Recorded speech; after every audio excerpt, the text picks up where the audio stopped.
สวัสดีครับที่ว่าวันนี้ส่งเครื่องทำน้ำแข็งมาจากเว็บไซต์ Lazada ครับผมก็มาลุ้นกันครับว่าข้างในจะเป็นยังไงนะครับ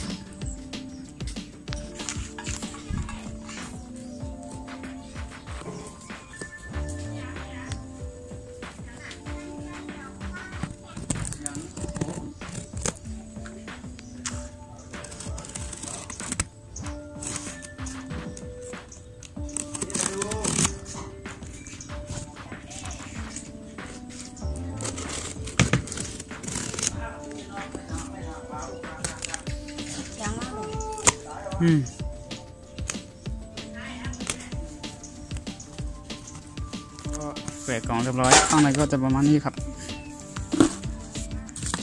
สายไฟเครื่องมือการใช้งานภาษาไทยป่าวะ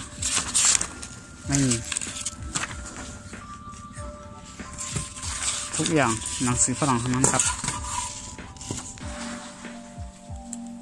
ก็นั่นแหละก็จะประมาณนี้ครับข้างในจะมีถ้วยตักน้ำแข็งแถมมาให้ครับผมก็เรามาเริ่มกันตอนที่เราเริ่มผลิตน้ำแข็งกันเลยครับผมหลังจากเราเปิดฝาอันนี้ได้ก็จะมีเทปติดอันนี้ไว้อยู่ครับก็แกะได้เลยครับผมไม่รู้ว่าจะทำน้ำแข็งได้จริงหรือเปล่าก็มาดูตามกันครับ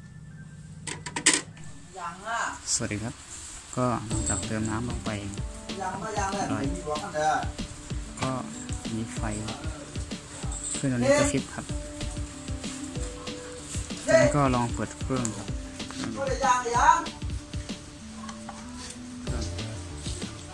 นี่เป็นไฟสัญลักษณ์ขนาดน้ำแข็งเป็นไซส์ใหญ่ครับ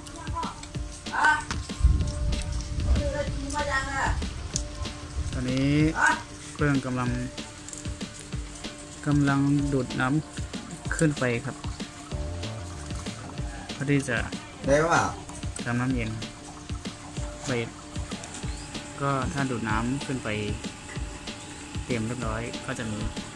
เสียงเครื่องเสียงพัดลมทำงานครับก็ตอนนี้ก็รอจนกว่าเครื่องจะผลิตน้ำแข็งได้ก็รอไปดูพร้อมๆกันตอนน้ำแข็งออกมาเนาะว่าจะกี่นาทีครับก็หลังจากรอผลิตจนน้ำแข็งไหลออกมาเองก็รวมๆก็ประมาณ13 นาที14 นาทีได้ครับน้ำแข็งออกมาก็ก้อนเล็กๆครับ